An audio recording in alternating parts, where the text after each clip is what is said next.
Back right, Steve. Yeah, Coach. I think you ended up 4 of 15 on third down tonight, and just could never sustain drive. I think you only had 5 first downs for the game. Just maybe talk about what wasn't working. I know it was raining, but what was not working for the offense tonight? Yeah, we lost the line of scrimmage, and obviously you start loading up the box in those kind of situations, and the passing game was just was not there. I think we maybe had a couple opportunities, but it just was obviously tough conditions to throw the ball.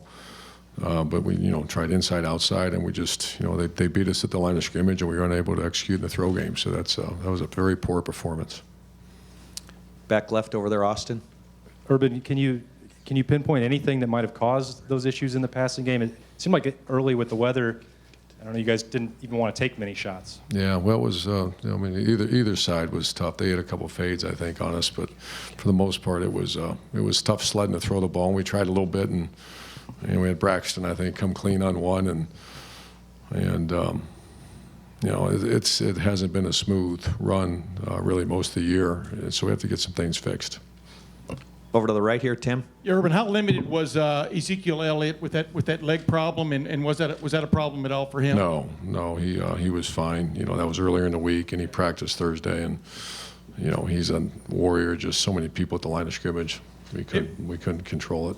What did you tell your team post game here? I mean, about what? No, you got the rivalry. You got the rivalry coming up. You got. It's easy to lead when everything's going well, and you won a bunch of games in a row.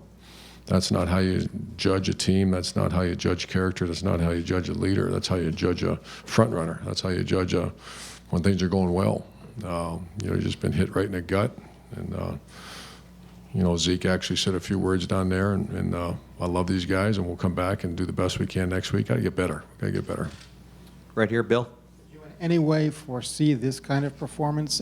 No. And in terms of the conservative play calling, again, the weather was a factor, but are you content with the way the game was called? The play calling, conservative play calling? No, I was not content. Back row left there, Clay. Coach Cook doesn't play and they go with the backups. In essence, does it help them to run the option instead of a guy who's Well, they just ran Q run, and obviously I don't know if they would have done that with Cook. And it was not a throwing type day. That would have been tough to execute the throw game even with Connor Cook. But I mean, they did it well. They ran that quarterback a lot. Far left over there, Doug.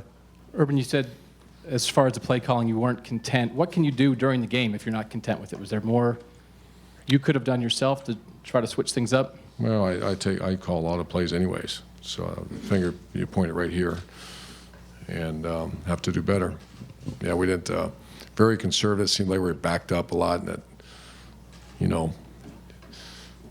I thought we had a good positioning when we downed the ball on a 3-yard line in the fourth quarter, and then they knocked it out and put us back there. And then we tried to take a shot, and then your second 10 stopped the clock, and then you try to punt with that driving wind in your face, and it was tough. And they get the ball on the 40-yard line. Obviously, you see how the game ended. So it was kind of that game. I can't stand it. Those are tough to watch now and tough to be a part of when you start playing field position like that. I've been in a couple situations in my career where you're in a blizzard. It wasn't a blizzard, but it was a tough situation. And once again, I felt decent when we pinned them into the 3-yard line, play good defense and stop them, and you might get that ball near midfield and go try to win the game. Not being where you want to be in the throw game at this point in the season, the fact that JT wasn't the starter for the first 7 games, did that set back his development as a thrower at all this season? It could have. I'm going to try to sit and evaluate everything, and it could be a lot of reasons. Second row left, Kevin. Coach, you guys had a couple offsides penalties, one on the 4th and 8, and then 3rd and long. How demoralizing was that to put them in a really, manageable situation to pick up the first down? I think we had 3 of them.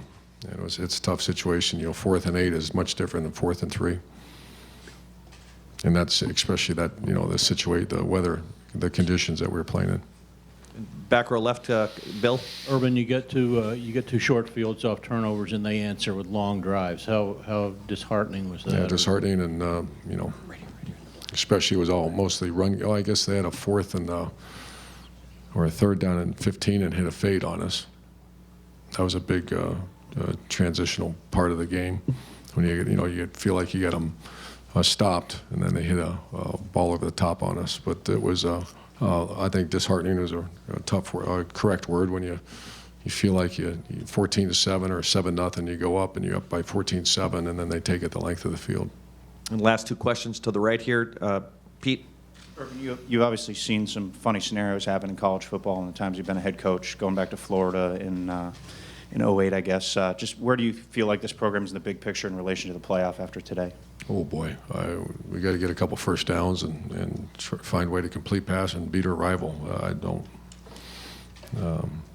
no disrespect, but that's certainly not any conversation. You're right, a lot of things happen, but we got to fix some obvious problems. And last question over to the left, Doug. Urban, nobody wins every single game. You just had a 23-game winning streak. Do you have any perspective on this at the moment, that this happens to every team at some point? Oh, I've been down this road before where you do good, and I love a group of guys down there, and we have to do better. Yeah, I do. I do. A lot of different perspective maybe had several years back. You lost a game. You're pissed off. You go do the best you can. Go to work tomorrow. I did challenge the leaders, challenge our coaches that, once again, to run out of the tunnel first when you're, what you said, the 23 or 30 or whatever it was win streak, then that doesn't take a whole lot of courage to do that. It takes a lot of courage to show up Sunday ready to go beat a good team up north. Coach, Thanks. you very much.